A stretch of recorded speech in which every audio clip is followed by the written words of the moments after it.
Hello, I'm Conrad Bain. Tonight on Different Strokes, we're starting a special two-part show on a very sensitive and important subject. Now, we urge families, children, and parents alike to watch both of these informative episodes and then to discuss the problem presented, which is of deep concern to all of us.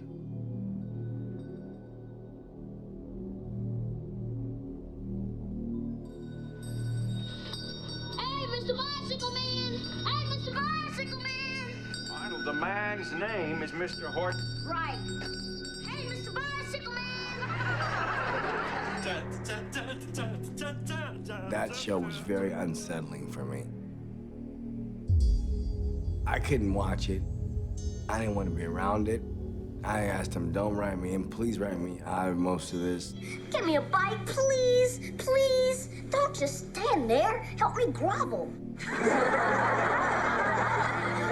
Well, Daddy, I guess he could keep his bike downstairs in the garage. Yeah, Dad, and there's plenty of safe places to ride in the park. And as far as strange people go, I mean, they're everywhere. We've got one living in our apartment. It was unsettling because I had myself gone through that. And watching it happening on the show, it was like reliving that all over again. I was reliving that whole thing all over again. Maybe we'd better not let your dad know about the bike. In fact, maybe it would be best if you didn't even mention, that you came back here and that I gave you all this ice cream before dinner. Why don't we just make it our little secret, huh? You know something, Mr. Horton? You're sneaky. Sneaky? Yeah, I'm getting a whole new respect for sneaky. This is what happened in my life. And they didn't know about it. You know something, Arnold? I really like you. I really like you. You and I are gonna have a lot of good times together.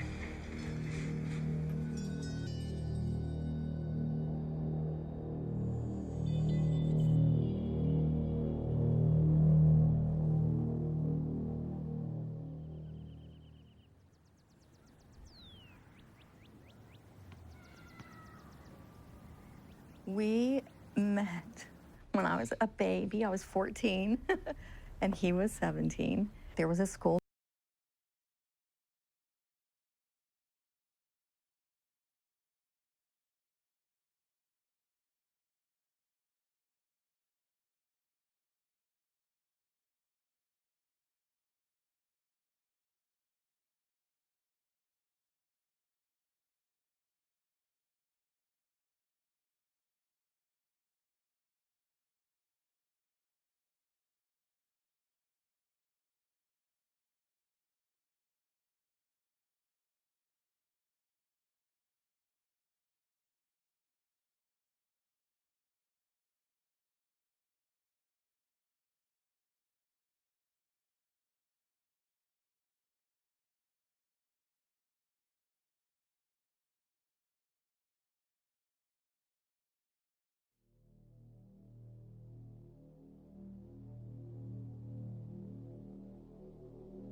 Hello, I'm Conrad Bain. Tonight on Different Strokes, we're starting a special two-part show on a very sensitive and important subject. Now, we urge families, children, and parents alike to watch both of these informative episodes and then to discuss the problem presented, which is of deep concern to all of us.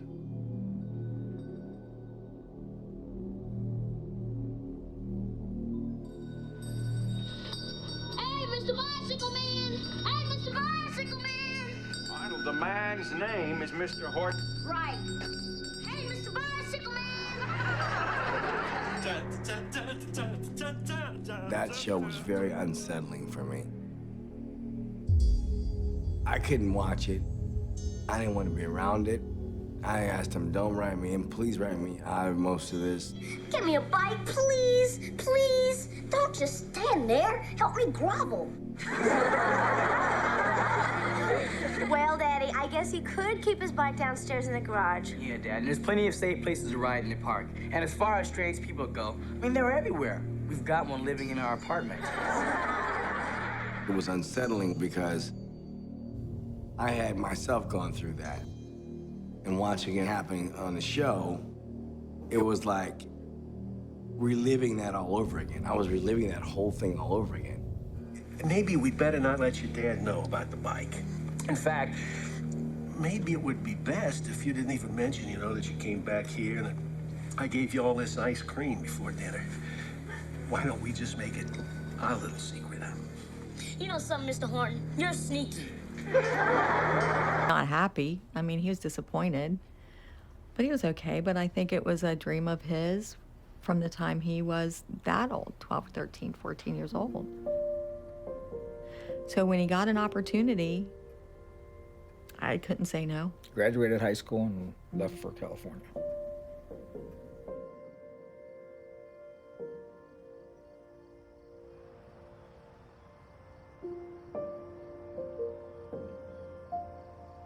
My grandparents were the ones that made the move from Switzerland. They took out a map and then they kind of pointed wherever they wanted to go. My grandmother made my grandpa actually do it, and he told me he kind of purposely moved to LA because he wanted to see all the celebrities and stars and what people think they can see down here. I think every little kid is, dreams about being famous and being in movies and, stuff like that. I mean, a lot of my heroes were actors.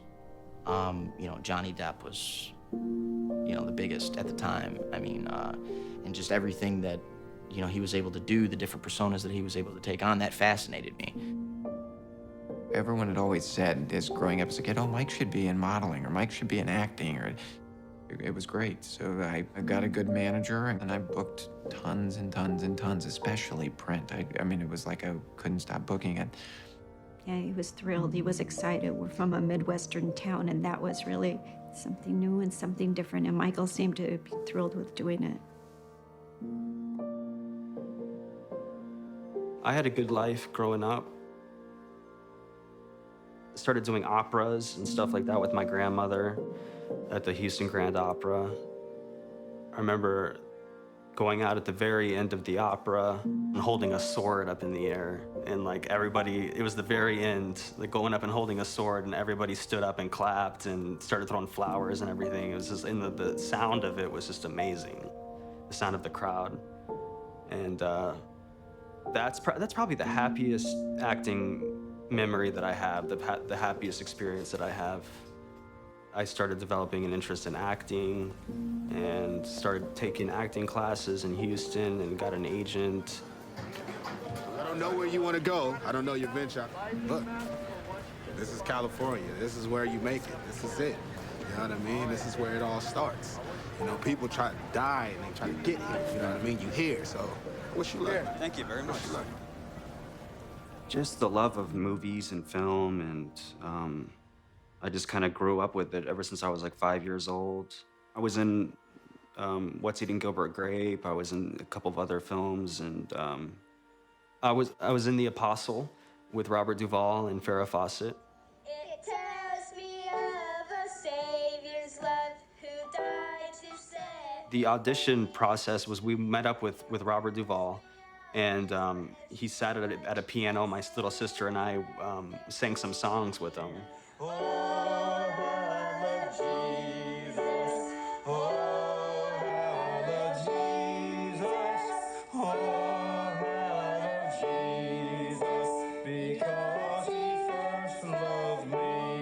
Let's give a big hand clap for Jesus.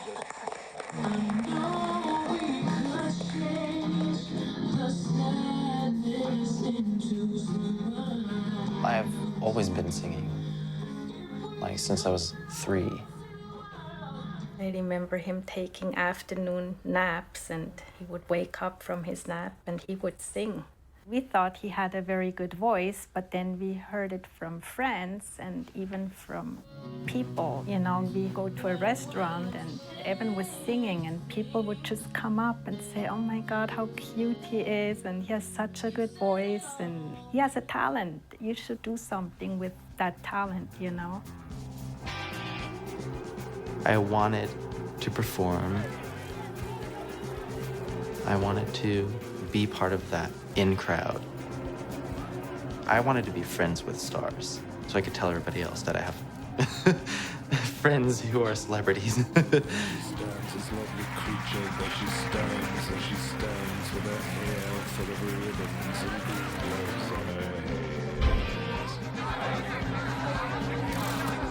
You're just attracted to, I guess, being the center of attention. I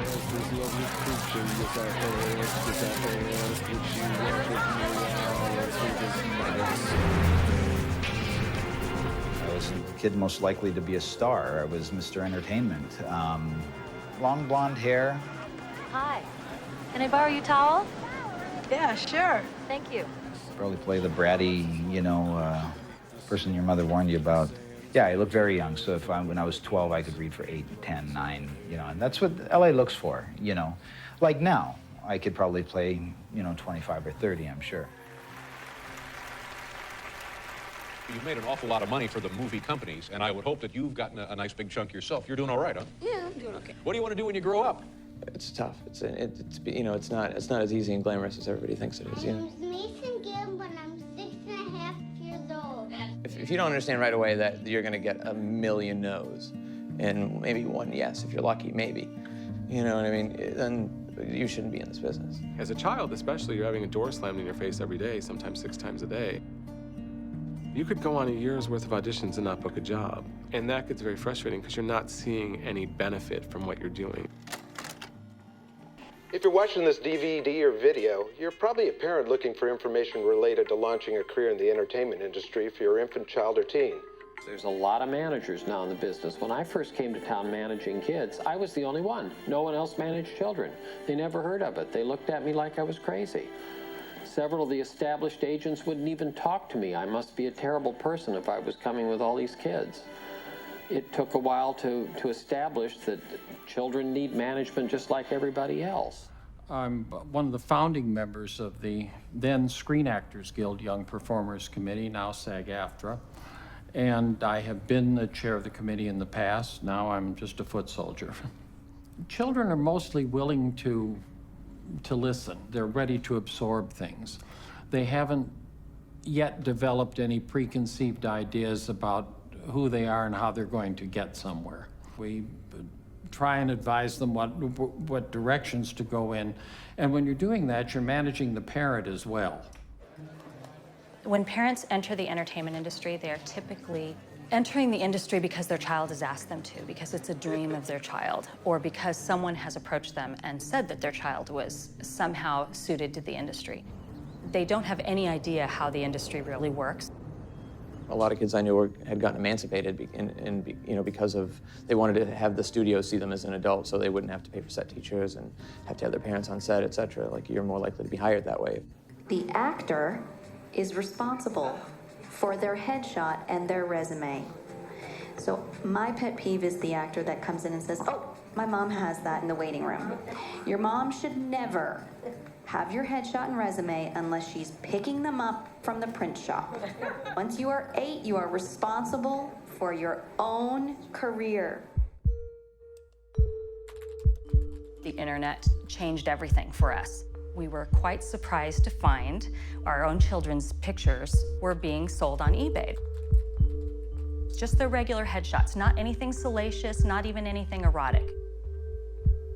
Our kids were not famous at all. They were working, but they were certainly not where anyone would care that their headshots were being sold on eBay.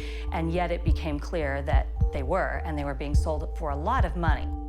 And you wonder, who wants my kid's picture for $300? Especially a printed picture that we'd send you for free. We started the process of investigating, and we started to put together a matrix of the photographers and the sellers and who was doing what. We were very disturbed to find that they were really close to us, really, really close.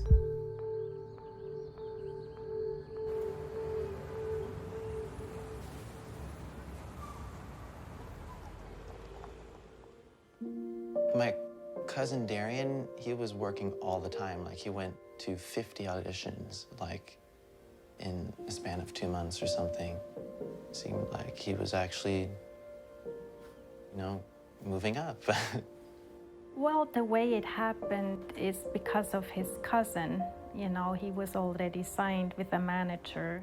My parents and my sister approached and just said that, hey, Darian's doing very well with Marty. You guys should check it out. Martin Weiss, better known as Marty, was a manager in Hollywood for probably a good 15 years. He managed child actors, boys and girls, but primarily boys. Marty had close relationships with his clients. He had sleepovers regularly, screening parties with his clients regularly. He would take them out Halloween trick-or-treating, all his clients together, and he would dress up like a dinosaur or a shark or Thing 1 or Thing 2 from The Grinch. He was very aggressive as a manager, though, and he was honestly very good at it. His clients got auditions, they got work. He said, all you have to do is sing a few songs and you'll make it big and you'll meet a producer, you'll get signed by a label, you can star on Disney Channel shows. You know, what kid wouldn't want that, right? It happened pretty quick. I remember he was signed with Marty at age 11. I didn't really think, quite honestly, at the time that much would come of it. Okay, our next performer began a singing career less than 1 year ago and already caught the eye and ear of several major names in the industry. I remember I did the Young Artist Awards. Well, he was excited. He got dressed up and was a bit nervous. We did too. Yeah, I think maybe we were more nervous than he was. For us, it was extremely exciting, and we were really proud of Evan. And it also felt, at least I thought it felt right for Evan too. When he was up there singing, he was like a natural. Marty called me one day. He was like, Evan, I have a surprise. You got a Burger King commercial. Open season toys are now at Burger King. You can collect all 8 open season toys. There's one per kids meal. And you can have a smart treat like milk. Have it your way. With open season at Burger King now. It was exciting because I'd never did a commercial and I landed a commercial. Great to see your kid on TV, the first time. Hey, there's Evan. Right. So we were very proud. Marty really, he did a lot for Evan. My parents dropped my brother and I off at my aunt's house, and then we met Marty, and then he picked my cousins and my brother and I up, and we went to play basketball at a park. And, he was kind of cool. He was, he would make jokes, and, he was really immature, and we were all immature back then, and he'd crack sex jokes, and I thought nothing was wrong with it. My cousin and him, they seemed to be friends already, and they would, there was no filter. They'd just say whatever they wanted. As we got to know him, he was, he's a nice guy, and over the years, he became more or less part of the family. Marty would be there every weekend, and for every holiday, for every Christmas, every birthday. We were playing basketball, and he would make weird jokes like, oh, Evan, do you know what a job is? And, they made me feel like I didn't fit in because I didn't know some of these terms yet. I was 11. We came to find out that, Marty didn't have a family, was alone and whatever, and he just kind of got, I don't know if the right word's adopted, but he just became part of the family. Later that night, he just, he was like, why don't we just talk about music a little bit? I was in the passenger seat in the front. He just kept driving around, and we talked about kind of what I would sing, what artists I like, and Marty, all of a sudden, out of the blue, he was like, did you ever see an old man's penis before? And I was like, whoa, that's kind of odd, and I didn't want to, be disrespectful and just get out of the car, and, what would I do? I was kind of in the middle of nowhere with this guy. I told him no, I never saw an old man's penis before, and, we got out and we were walking, we got to a park, And there was a tree, and he pushed me to the tree and was like, I'll show you what a job is. You're welcome, bud. That is cool. All right. Thanks, Marty. My pleasure. Nice. I kept saying no, no, and he was pulling my pants down, and I didn't know what to do after that. Like, do I tell somebody? Because he was really cool. Everybody liked him. And I considered it like nothing really happened. I can just brush it off. It'll go away, no problem.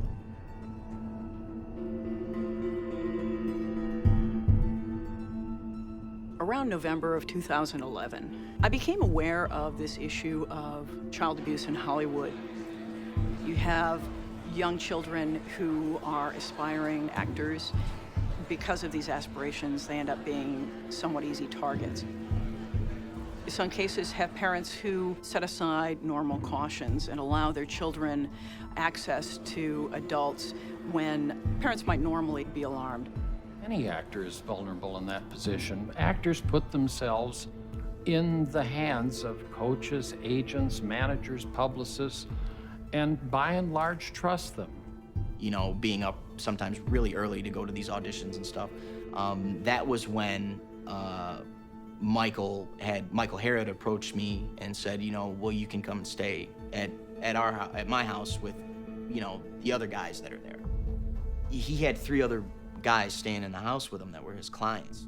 Many of the kids that I worked with couldn't have even been able to take advantage of being in the industry had they had to have their families move here with them. From 10, 11 to 16, 17, but I still thought it was rather odd, you know, that someone would let their 10-year-old son move in with a, at the time, I think, mid-50s-year-old man.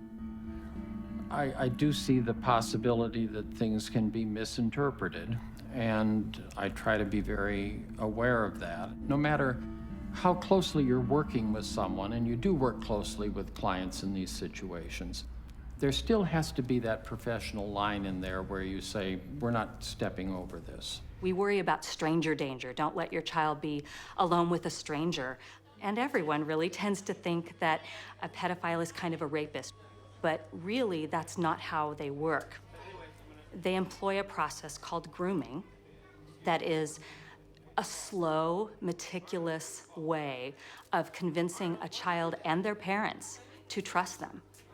And there's the official photographer with a nice smile. The perpetrator in these types of situations has the ideal layer. You know, this is their environment. They are creating or constructing a reality for themselves that accommodates their particular patterns of sexual arousal. The predator is looking at this as a way to work their way into your life, to make a personal relationship with the children and to be there to bond with them. Shut up, guys. Big hand for Arno. He did it. He's a man. Typically, a predator is grooming many, many children at the same time, and they're at different levels of the grooming process. Because a predator knows, like any tiger in the jungle, they're not going to catch every rabbit. They just need to catch the weak ones. Two friends help out. We went back and began to try to do some sort of reporting to try to determine how widespread this problem is. Marty was very well known in the community. He had friends who were buying and selling pictures on eBay. We started to realize that some of the sellers were convicted sex offenders. We knew that he was somehow involved with another convicted sex offender, Bob Villard, who was selling pictures on eBay. Bob Villard was a very prominent publicist in the 1980s in Hollywood. I knew Bob Villard casually as someone who was in the industry, and he did do publicity sometimes for clients that I had. And he handled big names like Tobey Maguire and Leonardo DiCaprio. He was very well known as a publicist. Bob Villard was also a photographer. So I meet Bob Villard as a publicist who can, is a good photographer, bring exposure and whatnot, I believe through Michael Harrod. He was one of our biggest eBay sellers. It became obvious to us that Bob Villard was selling candid photos that he had taken You're there for a weekend. I mean, he feels just comfortable enough to try to touch you when you drank a few beers, or it's always good to get that few beers, and he tries to touch me. We always knew his photo style because he typically had the kids shirtless, typically took an angle that was from the top down, so that the children are looking up at the camera as they would be looking up at the predator in an abuse situation. Bob Villard, he was a manager, he was a publicist, he was connected. I can tell you that the #1 problem in Hollywood was and is and always will be pedophilia. There was a circle of older men, and they all had either their own power or connections to great power that surrounded themselves around this group of kids. And it's widespread? Oh, yeah. I was surrounded by them. They were everywhere like vultures. For us, that really connected a lot of people. Connections between how the kids got hooked in. We started to see the patterns. One of Bob Villard's favorite subjects was Brock Pierce. He was a common snapshot boy being sold by Bob Villard's eBay seller. Brock in the pictures was young, appeared to be 13, 14. Brock Pierce, meanwhile, was connected to Mark Collins Rector and Chad Shackley. We saw that they owned a company together called Den, which again, on the surface, it seems kind of logical that a child actor would grow up and become, use their money that they had made as a child perhaps and open an internet company. When we started to realize what this really was, it became a much bigger deal.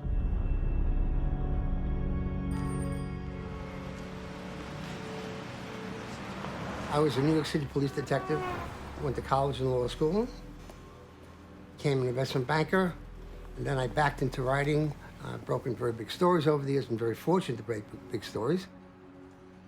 In the late 90s, 1990s, I knew about the dot-com bubble. And that it was just extraordinary. A lot of people lost fortunes. One of the ones was Digital Entertainment Network that I just happened to go across my desk, and I read about it a little bit, and I thought it might be a good story. In the 80s, it was MTV that captured the attention of young people all over the world. However, now that youngsters are turning to the internet, a company called Digital Entertainment Network thinks they've got a chance of becoming the next big thing. They've created television-like programming exclusively for the web.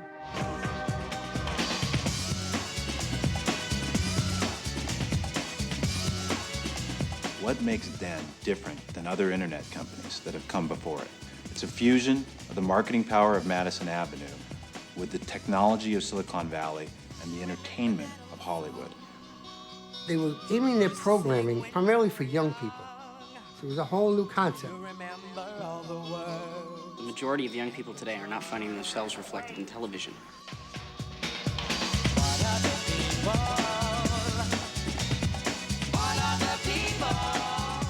We're creating content that specifically targets your needs, your wants, your desires. We're creating a new form of entertainment to serve the global youth audience. Can we get a little sponge for Mark? He's getting a little shiny. It's not up here. I'm sorry, a little shiny under the eye. Okay. Makeup. Mark Collins Rector, somehow on one of the early chat lines, which were a little more than hookup places, he came across Chad Shackley. You really should be on camera. I'm on camera. Who at the time was maybe a 15-year-old kid, and Collins Rector was much older than that.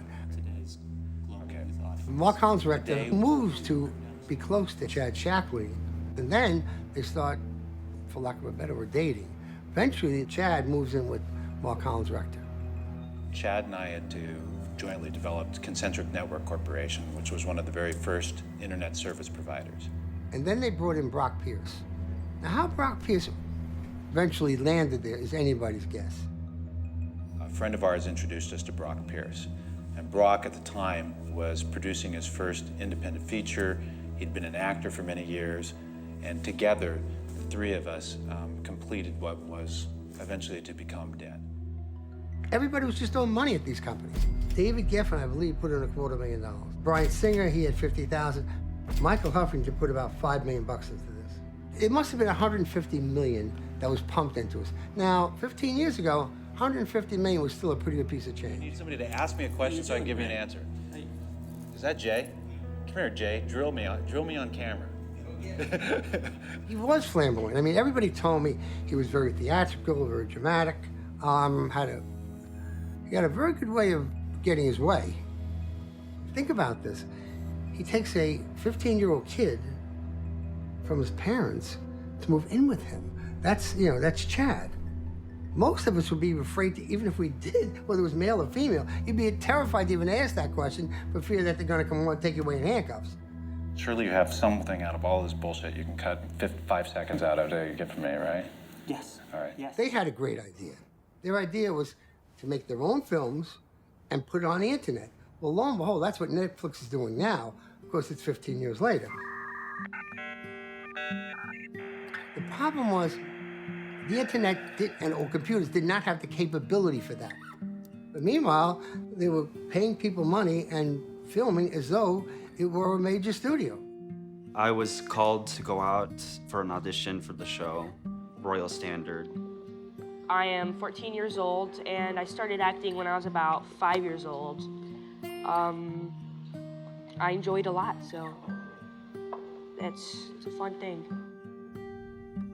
So we went over to Din, and I had the audition there, and I met him, met Mark Collins' director, and I met some of the other people there. Everybody seemed impressed, and this is the guy for the part, the kid for the part, and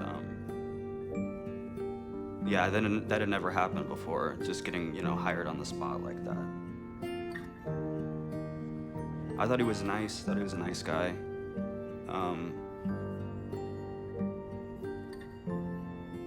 I thought he was nice, Yeah.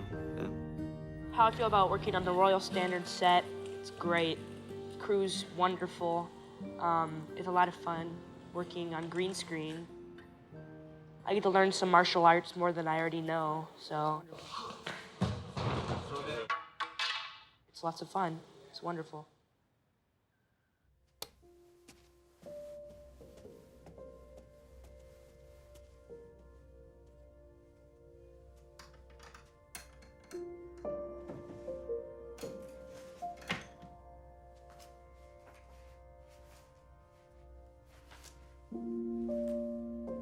We're in the basement of my house. This was where Mark basically lived for a couple of years.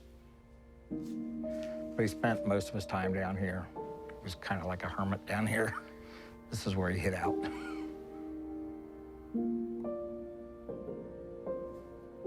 I was looking for some paperwork. Mike had told me to look for some paperwork that Mark had. Mark had a copy and Mike had a copy.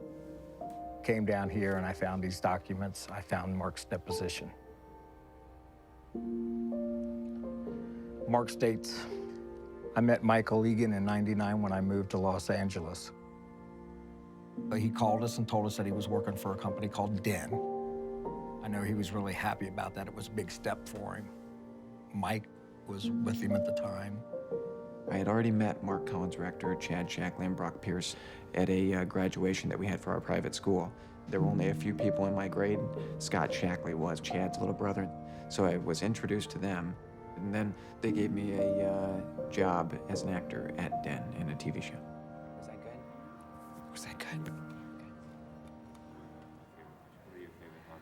My favorite hobbies? Ooh. One of the first shows they produced was Chad's World. It was about a young boy who comes to live with this older man. It was a real example of art imitating life, their lives. Welcome to your new world, Chad. Jeez, you guys fixed it all up for me. In fact, they even filmed Chad's World at their house, the Embassy Mansion. You got your own TV, phone, VCR, stereo, your own jacuzzi. You got the works. Oh, yeah. I think I'll be able to hang here. It was fulfilling a dream. In or about September 1999, both Michael Egan and I were invited to a party. We are at what used to be called the M&C estate. Mark Collins Rector and Chad Shackley's house. Well, we arrived there, and Michael introduced me to Collins Rector, Chad, and Brock. Mark Collins Rector just showed me the house, showed me the backyard, the guest houses, you know, went through all that. There was no expense spared at the M&C estate, there really wasn't. The pool was ridiculous. There was a swim-up bar, like, in the pool. Like, I can remember often being served lunch, like the butler or whatever, the chef would come out and, like, bring lunch to the swim-up bar at the pool. You know what I mean? It was literally like going to Disney World for the first time. It was like, this is amazing. This place you got here could definitely work to our advantage. Bring some girls here. They're gonna love this place. Sounds good to me. Before I even went to the house, like, Scott was like, you know, my house is different. You know, like, you know, the dynamic at my house is not like a normal house. I guess I should tell you. They're gay. Hey, that's cool with me. I have no problem. So Mark was definitely like the leader, and then like Chad, it was always like Mark, like the husband. Chad would be the female figure, the wife, and I don't know how in a normal context you would fit Brock into that picture, but. Where do you want my eyes? Right into the lens. Into the lens? Right. Okay. The audience. If I was over late at night, you'd see like they'd have people over getting into a hot tub with Chad or Brock or Mark or all three of them at one time getting in where he was naked and all of them were naked getting in the hot tub, and you'd start to see these different little things happen. I'd be like, what the hell is going on? There's a skinny dipping rule after nighttime, so anybody who was over, you know what I mean, and it didn't matter who it was, that, you know, you had to skinny dip after dusk or whatever. You know what's going on, so you don't want to look right at it. It's like the sun during an eclipse, you know what I mean? You want to you want to look, but you don't want to look, you know what I mean? But you know, I can't say that. I mean, obviously they weren't having sex in the hot tub, like right out in the open, but, you know, it was obvious to me that something was going on just by the position, you know? But I can remember just like, again, like, yeah, well, I mean, that's going on over there. It's kind of weird, but I'm in this Olympic-sized heated swimming pool right now doing laps. You know what I mean? Like, who cares? You know what I mean? And it was definitely awkward. Definitely. What's the most exciting thing about Den to you? The most exciting thing about Den is the people that work here, the people creating the content, the people that are running the show. We're a cool bunch. Brock Pierce told me that they were going to a party in Hollywood Hills. There were lots of drugs available, and there were many young teenage boys, ages 14, 15 there. People who would stand up to him, they're not going to wind up at this place. I remember I don't remember his name, but the one kid that was in Royal Standard, he was a younger kid, even younger than me at the time. And I remember once Mark had been at the auditions, they would go to the auditions and so forth to try to pick the ones that they wanted. And I remember the one younger kid, blonde-haired kid, I don't remember what his name was, but I remember Mark going right after him. Do I remember the first time? Yeah, I do. He had picked me up at the studios and took me back to his house, and on the drive on the way back, he was asking me if I liked guys or if I liked girls. I said I liked girls. And he goes, okay, well, you know how you pick up girls is you put a sock in your pants to make your crotch look bigger. So when we got back to the house, he had gotten a sock and he would adjust it around and say, this is how it goes, like this, you know. At one point he said, you know what, why don't you just take off your clothes? Take off your clothes and let me see what you look like. So I don't know why I did it, but I did, and he looked at me and goes, oh yeah. That night, he dressed me up in somebody else's clothes and wanted to take me out to dinner. And I wore a sock in my pants that night. He would take me to in his house, he had a movie theater in his house. We went into the movie theater. I don't remember how it was that he got me. He started doing what he was doing with me. I don't remember. My memories are of me like just sitting in there and, you know, being scared at first. We would sit in there and watch something, and then he would talk to me while he was doing it and say, you know, this is nothing to worry about, you know. Don't be scared, you know, it's completely normal. I remember being scared, and I remember him saying, come on, think about a girl that you really like. Think about a girl that you really like.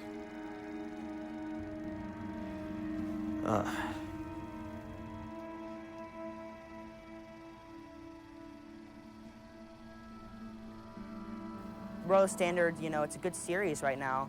And hopefully, you know, when I get older, do a lot of film work, try to make my way up, and hopefully catch a good TV series sometime, or internet series, which I'm on. So.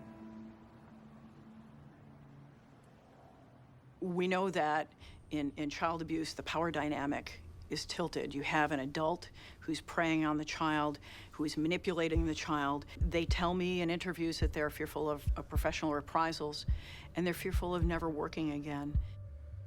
He just showed me porn, and he told me, oh, these are clients having sex with their managers.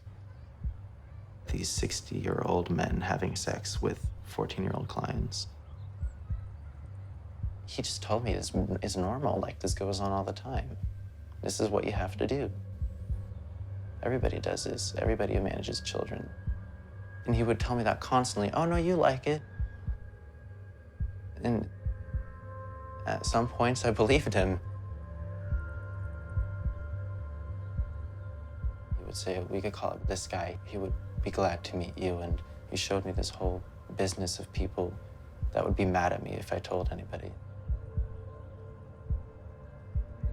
It is this added element where these young children are hoping to achieve a professional goal, which creates extra weight on the child. Should he or she be abused, it would make it more difficult for them to come forward in that circumstance. Mark Collins' rector started telling me about how much money he had and how powerful he was in the industry and all the things he could do for me.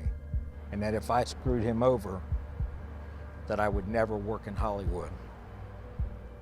The sad part is, they can emotionally scar a child for life. Man, I never would have guessed that Mr. Horton was, you know, gay.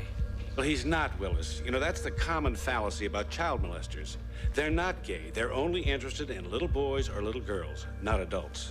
Look, I'm only 11 years old. Should I be hearing all of this? I felt so much shame and guilt behind that secret that I held it for so long. Then I thought that all, you know, and then you start thinking that all homosexuals are pedophiles.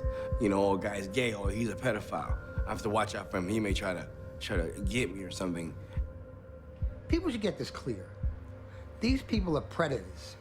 They go after young boys, and they do it for their own reasons. So this has got nothing to do with being gay. This has got to be because they're evil people, and they particularly pick on people who they know will be victims. They're predators. That's who they are. In the beginning, it was all happy-go-lucky, and then things started changing. He slowly became different on the phone. That's how it came across to me. Something's wrong.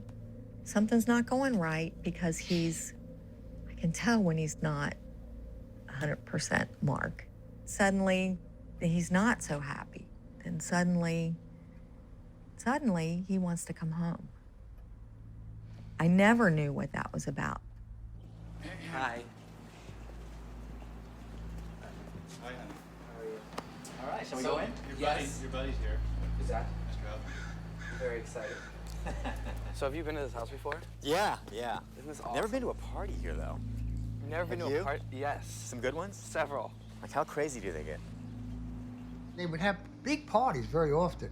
That's what the neighbors were complaining about, that they'd have all these cars blocking the sidewalk. They would have valet service all set up out here, and this street would be lined with vehicles.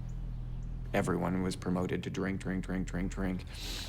I never had one drink ever before in my life until I was at that MNC estate. I don't ever recall ever drinking. I mean, 14 years old, that wasn't the top of my list. There was an after party. Michael Egan, Brock Pierce, Chad Shackley, and Mark Collins Rector were present. Drugs were made available to us, including Quaaludes, Valium, Somas, Vicodin, Demerol, marijuana, ecstasy, and more. Brock Pierce and Mark Collins Rector tried to push me into taking these drugs. I refused. They then offered me cocktails, which I accepted. I believe that they laced my cocktail with ecstasy. If you were staying at the mansion overnight, you had to go into the hot tub naked during their parties. And the parties were not just for the young boys and for their amusement, it was also a way to entice investors. And they got a lot of investors who would jump into the hot tub with these boys. Some of the ones that have certainly been out there are Bryan Singer. And Bryan Singer liked one young boy so much, they wrote a part for him in Bryan Singer's film, X-Men. I mean, it was written just for him. He was in the hot tub. I was feeling very lightheaded, dizzy, and confused. Collins Rector then told me I could go to sleep in his bed, but that if I went into his bed, I would have to strip naked. Collins Rector then turned from being concerned and compassionate to forceful and threatening. I told him that I would not go to bed with him, to which he responded, "Well then, just don't worry about going into work tomorrow morning." I went to sit on the couch. At some point, I passed out. When I awoke, I found myself in Mark's bed and completely naked with my clothes on the floor. Collins Rector was in the bed, and he was naked as well, with his arm around me. I am not sure of all the things that were done to me. However, I know that Collins Rector drugged me and abused me. I immediately got out of bed, got dressed, went downstairs. I found Michael Egan sleeping on the couch and woke him, telling him I wanted to get out of this place.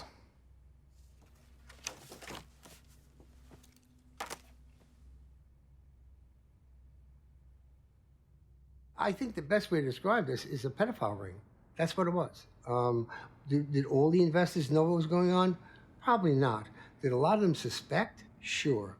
Hello, I'm Bryan Singer, and you're watching Rollywood at www.den.net. Bryan Singer is a very prominent director in Hollywood. He's done some pretty major movies, The Usual Suspects, X-Men, X2, so there's been quite a lot of, you would recognize his work. What most people wouldn't recognize is some of the odd connections that seem to tie him to this world. Know your star, Pickle Boy. Brian Peck, who was convicted of child molestation, worked for him on X-Men and did the commentary for X-Men with Bryan Singer. Hi, my name is Bryan Singer, and I'm the director of X-Men. I'm the other Brian Peck. I'm not the director of X-Men. I've asked Brian if he would help me out here because I'm a little uncomfortable doing these things by myself.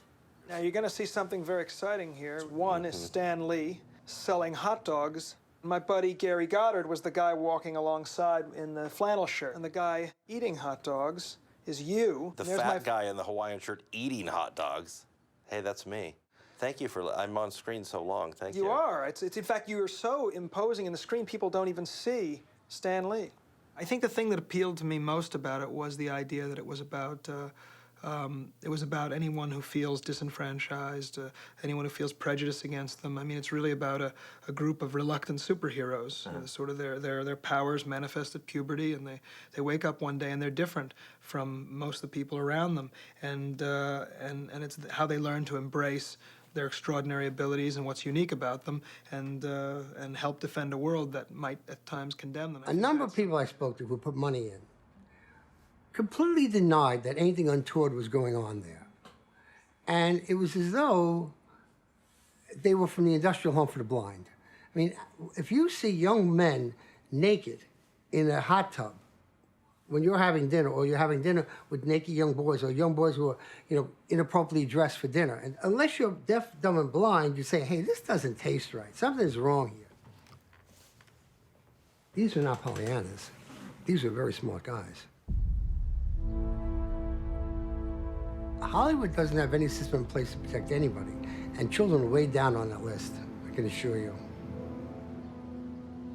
In a Screen Actors Guild meeting, We were all serving on the Young Performers Committee at the time, which is a national committee of the Screen Actors Guild. And another parent brought a news article from the LA Times that described Bob Villard's arrest and the fact that the LA Police Department was looking for additional victims for Villard.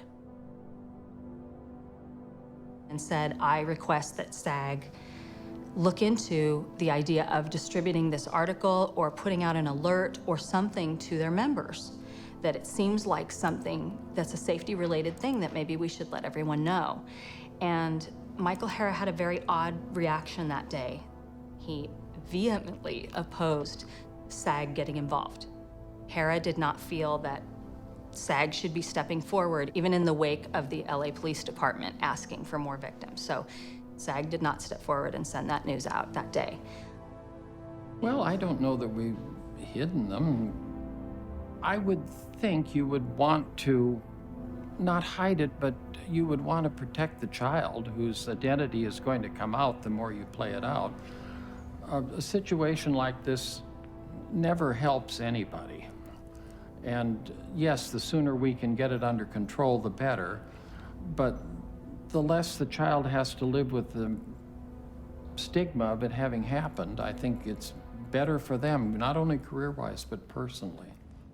It's why people don't report, because they know that even if they are believed, they're afraid that something will happen to their kid's career. There are people who don't want this out. The studios work to make sure this isn't very public. Brian Peck moved to Nickelodeon and coached on almost all their shows, really. It was one of those shows where he befriended a pretty major child actor. That child was abused by Brian Peck. He came forward and filed criminal charges against Brian Peck. And Brian Peck almost immediately pled guilty. Clearly he didn't want an investigation to continue, or clearly the studio didn't want an investigation to continue. The victim has chosen to remain anonymous all along in order to continue to work. It's unheard of that a child would be able to step forward at the time of their abuse when they're still a minor and continue to work afterward. I can't think of a single example where that's happened. So a kid that wants to speak out and say what happened to them beyond their family would truly have to give up their career. It's very sad that that's the case, but it's a reality. That's the worst part of it all, is that he's still working on kids' shows and he's still here, and he's been convicted. It's not somebody that we have rumors about or that we've had complaints about. There's actual convictions, and he's still here. I feel confident in saying all of the convicted predators that I have been familiar with had many more victims than the one that was convicting. We're absolutely talking about the tip of an iceberg. I'm not sure that we'll ever see the whole iceberg because I think there's so many factors pushing that iceberg down into the water.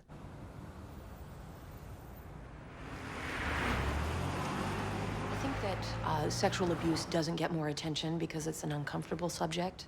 We don't want to talk about it. It's ugly. It reveals things about our culture that we don't want to know. But by not discussing it, then we don't identify it as big a problem as it is.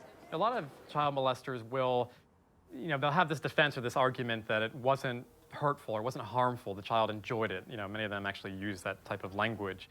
Now, the problem with this is that so many kids grow up to interpret that experience of manipulation and exploitation and abuse by a trusted authority figure, and then this psychological time bomb occurs.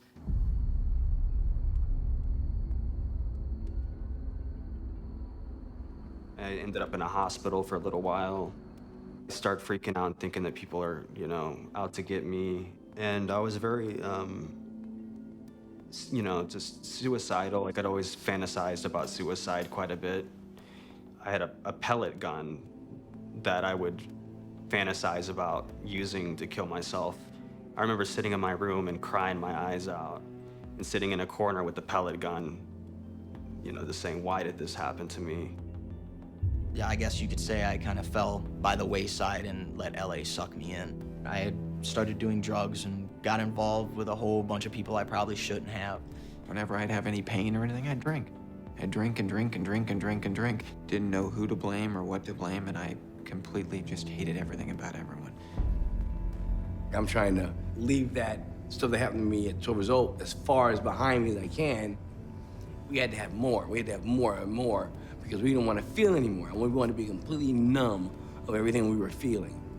And, and cocaine was it, and then shove it down further and further. Meanwhile, I'm just shoving it down, just shoving it down, just shoving it down. And then one day when it all comes back up, I'm a full-fledged addict. I thought I was the unique case there, but apparently I'm not. I don't know if that makes me feel better or worse. So many people went through the same thing that I did. He comes home, and he's just a completely different person.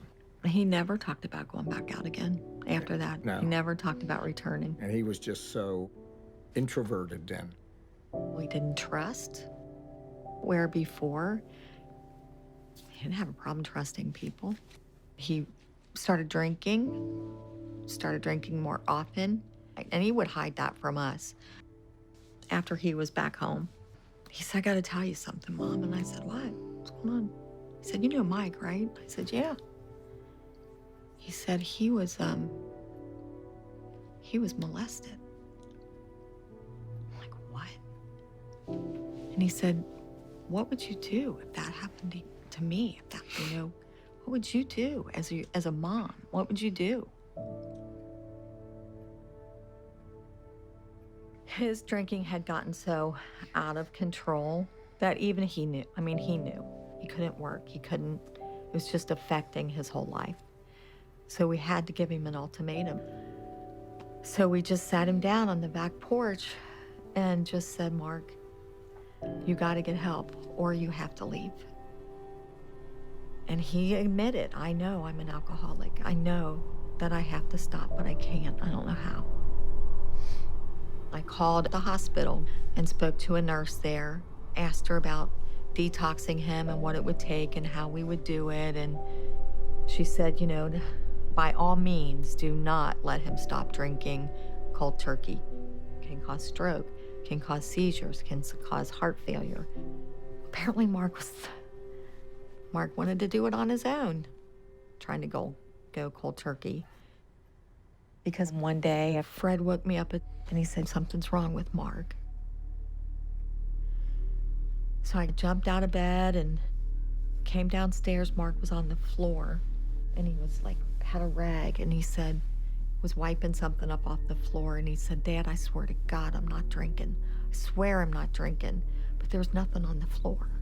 Fred helped him up, took him over and sat him down on the couch. He goes, "Buddy, are you all right? What are you?" And he said, He goes, "I'm not drunk, "I'm Dad. not. I promise swear you, to I'm not God, drunk." I'm not drunk. I haven't been drinking, Dad. I promise. I swear." We didn't know what was going on. We just didn't know. Half of his body was on the couch, and his head was laying leaning back in this corner, and his But he legs looked were up at hanging off Fred the and side. said, "I love you, Dad." And Fred goes, "I love you too, bud." He said, "Just lay back for a minute." When he laid back, he started his tongue, and he was just shaking like this, and clenched like this. And I ran to the phone and called 911, and Fred was holding his arms down so that he wouldn't hurt himself. And I'm on the phone, and I said, "I think he's detoxing from alcohol. I think he's, has withdrawal. I need an ambulance right away. Right away. He's seizuring right now." Ambulance came. Fred had him sitting up a little bit. They took off. I came in the house, went upstairs, started getting dressed. Went to the hospital, and we walked in. They said, "Are you Mr. and Mrs. Ryan?" And we said, "Yes." "It's your son, Mark Ryan?" "Yes." "Well, the doctor wants to talk to you." They walked us down this hall into this empty room and put us in this room and shut the door. And then the doctor came in, and he said, I have some bad news.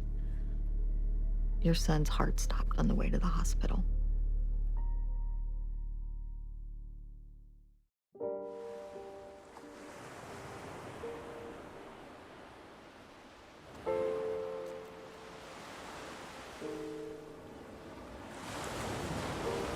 We went back a decade to try to find contemporaneous reports, and we found 12 separate prosecutions of people who had used this allure of Hollywood to prey on children, and they were across basically all facets of the industry. So you have this phenomenon of crimes potentially being underreported. Moreover, some of the victims that I spoke with felt stigmatized. They felt they were to blame for the crimes that had occurred, feel they can't speak out publicly.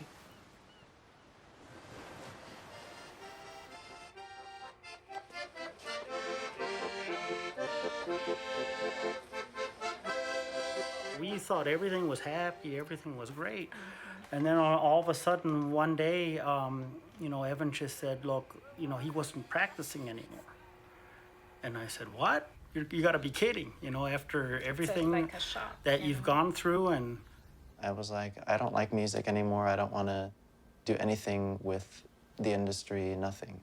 I figured he's going through his teenager and you know, puberty. And so I figured, you know, maybe that's what it is. I was like, I'm not going to live a life like this. You know, I'm not going to be held down by this guy for the rest of my life.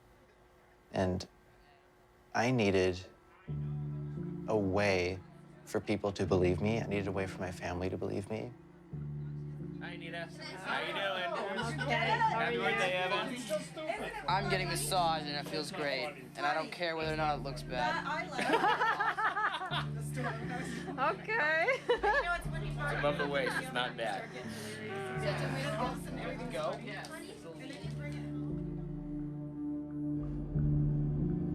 Yeah, I had to find an excuse to get him alone where I could talk to him. So I figured, why don't we go to McDonald's so we could talk in the car? Yes. Take a, let's say, kids meal, chicken McNuggets, please, with barbecue sauce. Make the drink Diet Coke, easy ice. You're getting a shake? Yeah, medium. Medium chocolate shake. Then no whipped cream. No whipped cream, no cherry. Because I was hoping that we'd be talking for a long time in the car once he parked somewhere. When was the first time that we met? It was, First time we met was that one time that we went to the park. You guys were going to the park to play some basketball. And then it would be kind of quieter in the car and I can get everything on tape. Because I remember you asked me if I ever did anything with a guy before. Yeah, a long time ago. I was afraid if my recorder would beep or if something would go wrong and if he found out that. And then that's when you asked if I wanted to try it. And that's when you, oh wait, that's when you gave me my first job, right?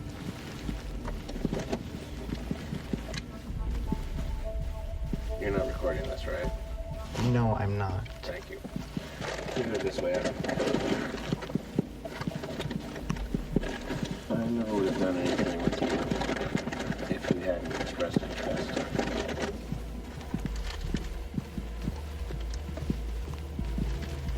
That situation that happened at Penn State? Mm-hmm. Those kids didn't want it. Yeah, but I didn't at 12. I was not interested. I was just so... I remember that night you did pull out your penis in the car and I was scared. Like, I didn't know what to do. Because you asked me if I wanted to touch it. I was in the car, in the van. I'm trying to remember that. I'm trying to remember that. That kind of sounds familiar. I just remember being in the car and you were asking me questions. Well, see, that's just it.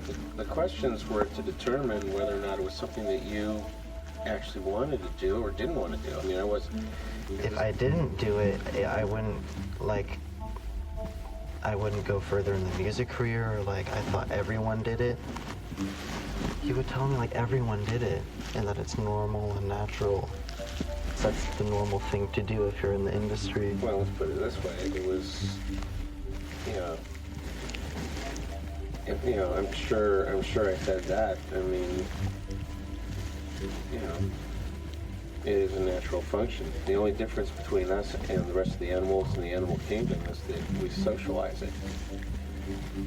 Take a look at animals the way they do it. They don't care about anything. They don't care about age. They don't care about, you know, sex or sexuality or anything else. They just, you know, they feel like it, they go for it.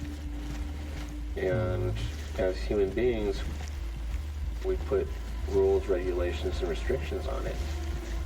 You know, if we were any other animal, it wouldn't matter.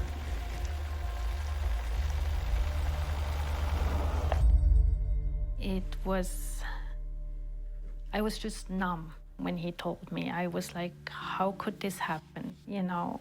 And how could I not have seen it, you know, that this was happening to Evan? And I don't know, it was just so painful, really painful. And of course, the first question for me was, you know, to Evan, did it happen once, or how often did it happen? You're kind of hoping it's once and that's it. But then Evan told me that it happened many times and over several years. And that's when I thought I was gonna faint. It's just so hard.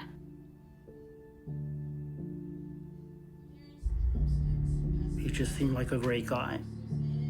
You know, I'm not a violent person, but I wanted to go beat the living daylights out of this guy. I'm dreaming of a white Christmas with Jack and Dixie running free.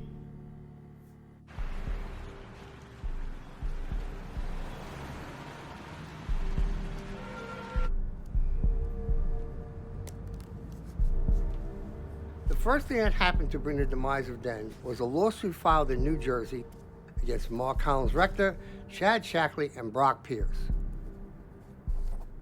It was a lawsuit filed by a young boy who had worked for Mark Collins Rector. This is the first allegation of sexual abuse that became public. At the time, Den was gearing up for a $75 million initial public offering, which was going to make them all very rich. And when that started to leak out more and more, two of the boys that have been victims, Mike E. and Alex B., went into the estate with a camera to collect evidence. One of the things he took pictures of was the huge amount of prescription bottles that were in Mark Collins Rector's name. OxyContin was one of them, but there was Vicodin, Percocet, Xanax, and there was like a lot of bottles. Hollywood's a company town. Mark Rector joined that company in that town, and they get away with murder. Or in this case, they get away with being pedophiles, and that's what happened. These are very smart guys. They're very savvy guys and very successful guys. I don't think there's anybody there who wasn't worth millions of dollars.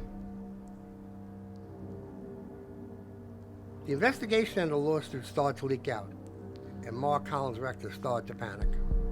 He had a gun collection.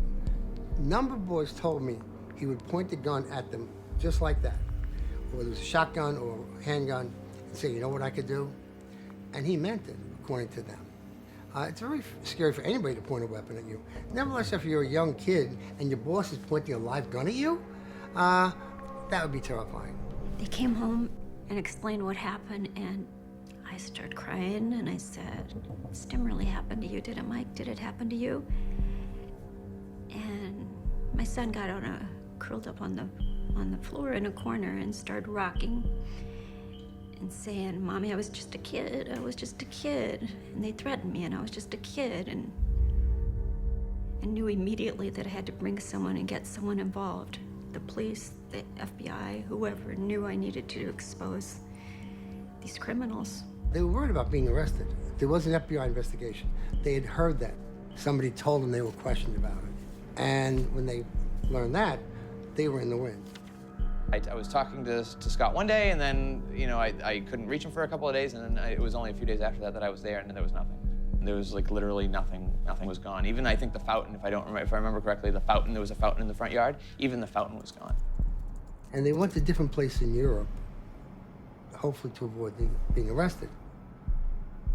And somebody gave them up in Spain.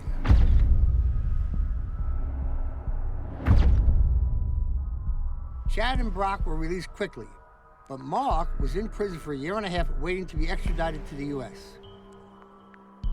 Eventually, he was sent back to the U.S. and pled guilty to 9 counts of child sexual abuse. Mark got out of jail relatively quickly, but was required to register as a sex offender, and shortly after his release from prison, requested that he be allowed to travel to England for medical reasons. He did, and he never came back. In 2007, he applied for a civil union in the UK with an 18-year-old boy. I know I saw that with a boy who was getting into a car with a boy or something like that. And obviously you could tell by looking at the boy that Mark was dressing him, you know what I mean? It was just like blatantly obvious to me. And in 2011, he renounced his U.S. citizenship, and he's been untraceable ever since. Rest assured, the people who invested money did not want to sue them. They wanted this to go away. I'm sure small investors did, but Michael Huffingtons, they weren't going to sue. So I went to the executive editor at Details magazine. She loved the story, assigned me the story, and they said, go and do it. The story was huge. And I submitted it. My editor loved it. It was quickly fact-checked. And then, a couple days later, I get a call from his assistant to an assistant to an assistant who said, we're not doing your story. We're going to pay you a 25% kill fee, and we'll give you about half your expenses. That was the end of it. But I was so disgusted with it, I didn't want to write anywhere else. It's Hollywood. People do what they want in Hollywood. And if you're a big enough star or a big enough director or you're making enough money for these people, you can do whatever you want.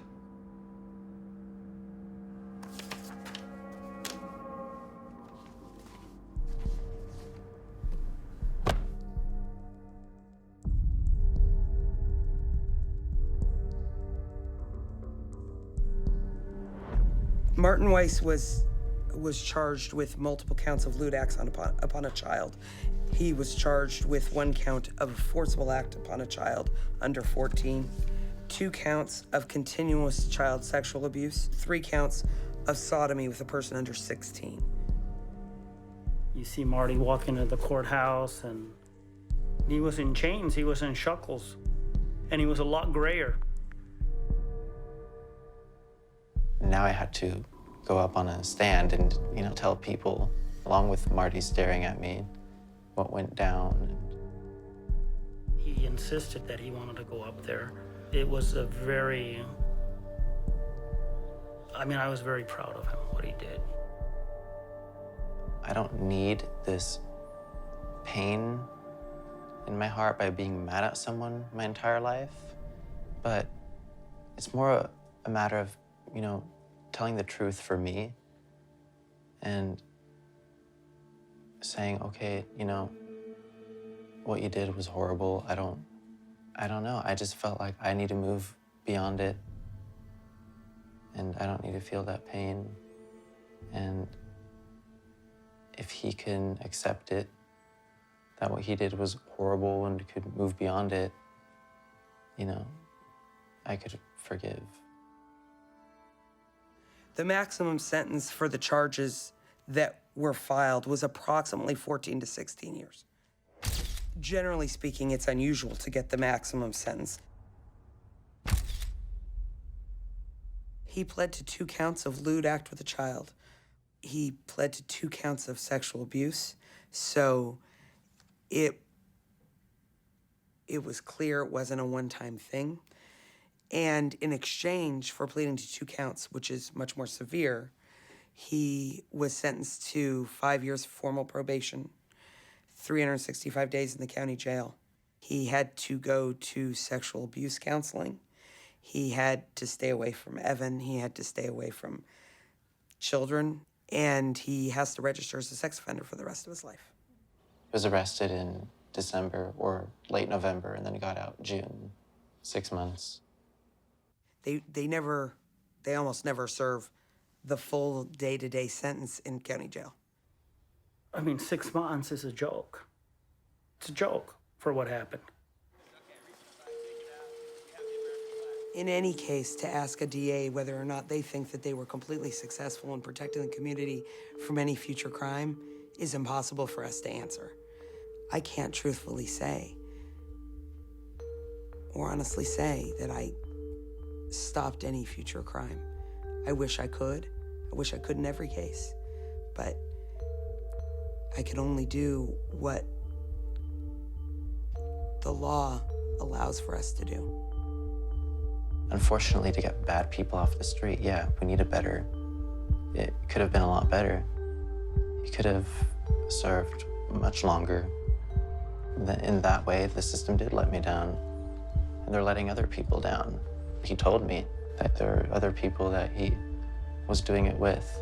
But like I said, I think it's more important to be able to speak about it and just be free of that secret than it is to really get justice in the court system.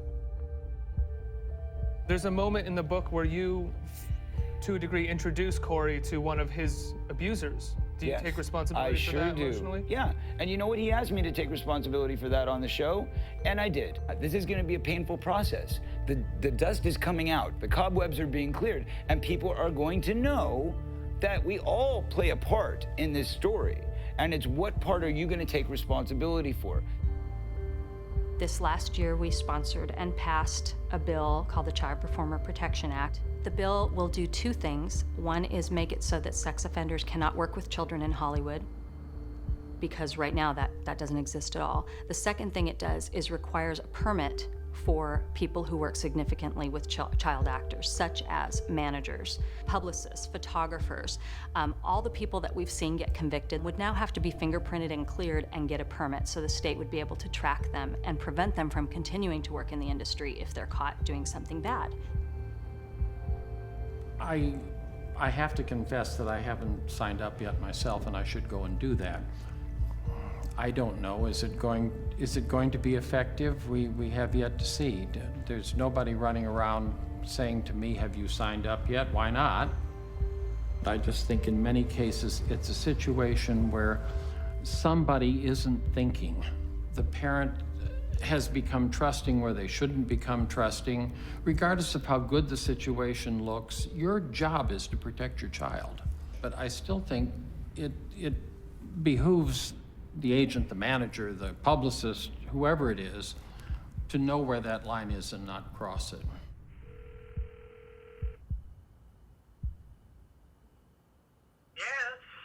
Hello, Michael.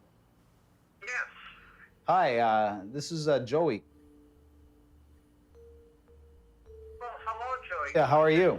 About you. What, you were what? I was just thinking about you. Oh, you were? Yeah, I was. I was reading an old Hawaii magazine, and I was thinking about you. Yeah, well, it's been a while, huh? Yeah, it has. I haven't talked to you in a while. Yeah. Kind of lost track of you. Yeah. What about you? What are you doing? I've retired. You have? I still have one or two clients that still come around, but it's not like it was. And so I'm not taking on anybody new. I say that, and then watch, I'll do it. But What about, have you heard from Bob lately? Bob Villard? oh, Bob Villard. Last I heard, he was in prison, Joey. Oh, is that right? For what? Well, I assume some sort of a problem with children, but as they tried several times to get him, and somehow or other they didn't. But last I heard, he was. So now I don't know anything about that. I don't know how long it was or anything else. So no, I haven't heard from him in a long, long time. Oh. I've forgotten about him, actually. Well, that's kind of the reason why I got out of the business. I don't know if you ever remember that I slit his lip open with throwing something at him, and I was on my way home never to come back. And I've gone through a lot of therapy, and I don't condone anything that he tried to do, and Lord knows what he's done to anybody else. I don't know, and I don't know, Joey, and you know, I take these things with a grain of salt. I'm not sure how horrible they really are. yeah. I just, you know, I know I'll never know the whole story about it. Where I've had the opportunity to talk to someone about it, I've said, look, this is not a terrible thing unless you think it is. It's just something that happens to you in your life. Well, I don't think it's right for anybody to take advantage of anybody, and I think that it's that whole thing is rotten. What he tried to do to me, and quite frankly, I didn't like what, you know, when you tried to have me sleep in your bed and touch me and everything. I hated that too. And that was something unwanted. I shouldn't have done it. And there's no way you can undo that, but it certainly is something I shouldn't have done. I don't know what Joey is remembering, but I don't remember anything that would have caused him to feel that way. All I can say is that as a result of the situation he was in, not only with me, but with others, that was how he perceived something. It certainly wasn't anything I intended, and that was going to be my response to it. I mean, are you attracted to young boys? Not particularly, no. So much of what goes on in these situations happen almost by accident. You get the idea that someone out there was a child predator and they were preying on children, and everything they did was to steer the child into this. And a lot of the ones that I at least was aware of, they just sort of fell into it. Did anyone ever try anything on you when you were a kid actor? Well, I guess so. My whole approach to the whole thing was not sexual. I mean, it was, yeah, I suppose somebody did. If I would be hard-pressed to remember anything specific, but it wasn't uncommon, let's put it that way. It's difficult when you're living in a situation where there isn't the adult supervision that there should be, to see how things are going to be perceived. And I don't know what else to say about it. If you're a thief, you're a thief. A lie is a lie is a lie. We're in Hollywood, it's accepting, okay, whatever. He's a good manager. I'm sure he knew everything about the whole bomb alarm. To hear how good he is at playing the Hollywood coldness. Great to hear from you. I was just thinking about Hawaii. Hey, you know, Sue, you're calling from Zimbabwe. Hey, I was just thinking about you. Really? Yeah, I saw a magazine on Zimbabwe, and I was thinking about you. Do you think he really saw that as insincerity? You know, good, lying through his teeth, you know, because whatever, because you freaking Hollywood people, scumbags, don't even get me started.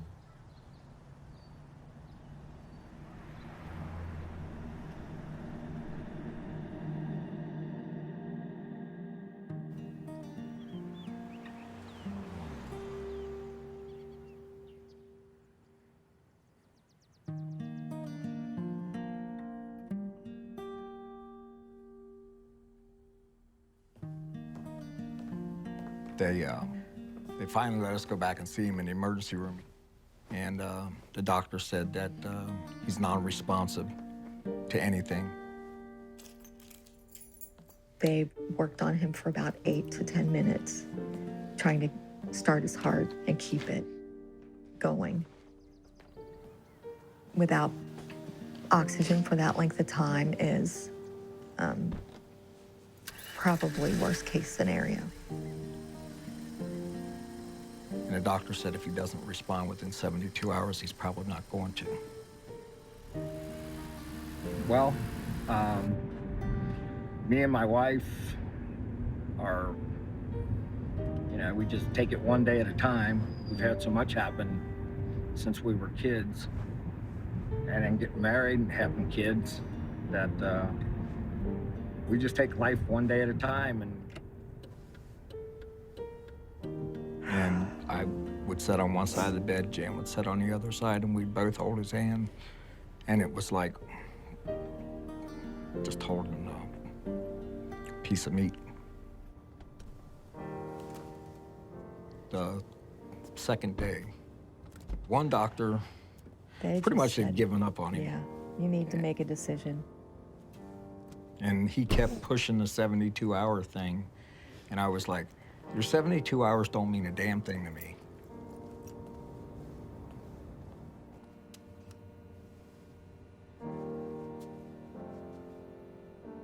And at 68 and 3/4 hours, Mark's eyes finally responded to the light.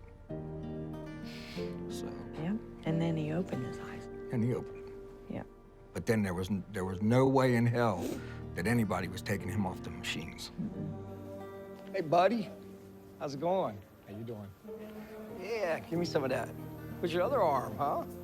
Fred is my hero because he never gives up. What do you want And he's instilled that in Mark. And Mark will never give up. He's the most courageous person I've ever known in my life. It's good to see you. It's good to see you. It's good to see you, too. Are you hungry? I love you. I love you, too. Want to give me another hug? He's a miracle already, just even being alive. I mean, they said at the very beginning to his family, he's not going to make it, he's not going to make it. Everybody wrote him off. He was never going to move, never going to be able to eat. I mean, all of it. And look at him now. I want to comb my hair. You want to? Hey, Bengals colors. Mike made that. Isn't that cool? For Bengals. Fred is my hero because he never gives up. And he's instilled that in Mark. And Mark will never give up either. And through them, I'm never going to give up. But that's where it comes from, this guy right here, right there. He's the most courageous person I've ever known in my life. But you coached him, right? Yeah, it's Ryan Foster. You coached him? He's graduating this year from Charleston. Look, it says, thanks, Coach Mark. Hey, are you coaching next year? I'd like to see Mark back on this field, coaching the kids, doing what he does best. He's a great coach. You know, I know that Mark is his own man, and he's made some bad choices, he's made some good choices, but I know that as a human being, that Mark is a good person. When Mark gets out, and he's back on this football field, and he's standing there with me coaching,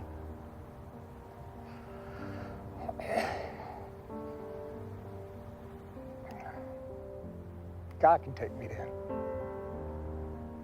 but not until then.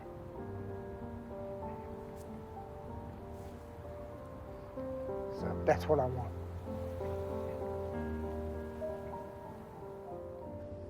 There is so much damage that's already been done. And now I think at the end of the day, I mean, I look at some of it and I've really tried to kind of move on beyond all of it. I don't know, I've still never seen any retribution towards those assholes. Never seen a damn thing. I mean, you look at them as they still sit on their pedestals, and the same thing's probably going on, could have went on last night with someone, who knows? Saying that there are people that were the people that did this to both me and Corey that are still working, they're still out there, and they're some of the richest, most powerful people in this business. And they are. And they do not want me saying what I'm saying right now. What would you say to a parent who just has the best of intentions who's coming here with their child? Don't go into it thinking that it's all roses and You're sunglasses and damaging an entire industry. I'm sorry. Ultimately, I think that viewers are the only group with power in this situation, because I think that there will always be a steady stream of kids who want to be famous, of parents who push their children in this industry. If we don't speak out about it, then we are part of the problem, because we are contributing to a culture that normalizes this. And by normalizing something, it becomes invisible as a problem. So yes, we hold up these high-profile cases to say, these are bad guys and we are good guys. And I actually think that we are all a little bad when we don't speak out. There's so much damage. After the whole thing with Mark Collins Rector happened, it's made my life very dark. I was never able to have a girlfriend or anything. And I'm just now still recovering from all of that stuff. Like, I feel like I'm kind of at a point in my life where I'm getting better slowly. I moved to Florida about a year ago, and I moved out there because of my grandmother. Kind of wanted to be there to take care of her, and then I met a girl over there. She's my first girlfriend that I've ever had. So now, you know, my life is my grandmother and my girlfriend. And I give them education, I hit them knowledge, not the different inspiration. just trying to get myself back on track and, you know, trying to enjoy life and... Watch this emotion, boom. Boom, here we go with the emotion. I'm coming back coasting. Everyone knows I'm roasting. Boom. Not you, but Russ. I like it. I finally found a place that I like, you know. The dream is so important, you know why? Because if you're living on this earth, you have to feel something, and the dream make you feel things. And that's what the power of a dream is, you know? Dream is life. It's a hard process to go through the whole court thing, the whole police stuff, but in the long run, it's so worth it. Because in the long run, it isn't really about how long this person will serve time in prison or getting justice and revenge and all that. It's more kind of being able to express yourself and say, look, this happened to me, and I'm going to move on from it, and I'm not going to hide this in my head the rest of my life. And I'm going to maybe possibly one day make a difference to somebody else by speaking out about it.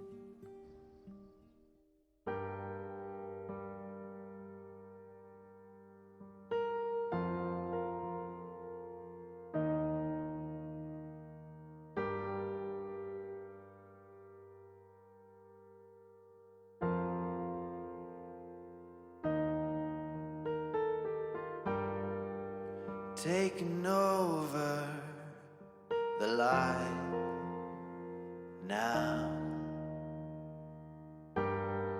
All there is to be said has been said. Let the walls fall, let the shadows disappear.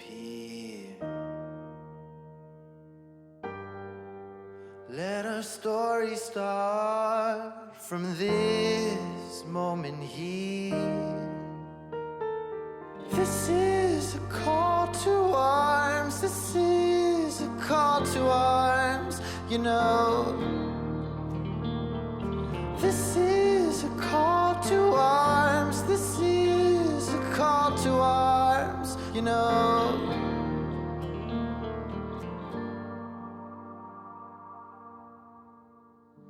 My heart beats dry. Stolen words are now mounted words on walls. I let the quiet light in shadow feed. Now the light's taking over.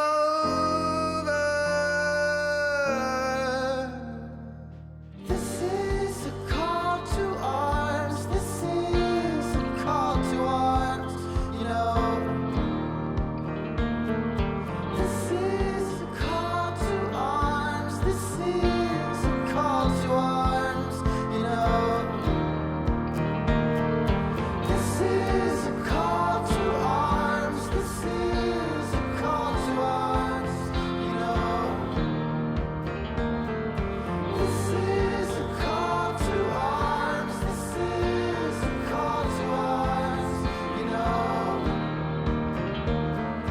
This is a call to arms. This is a call to arms. You know. This is a call to arms. This is a call to arms. You know. Let it out, or we'll burn to the ground. Let it out, or we'll burn to cry.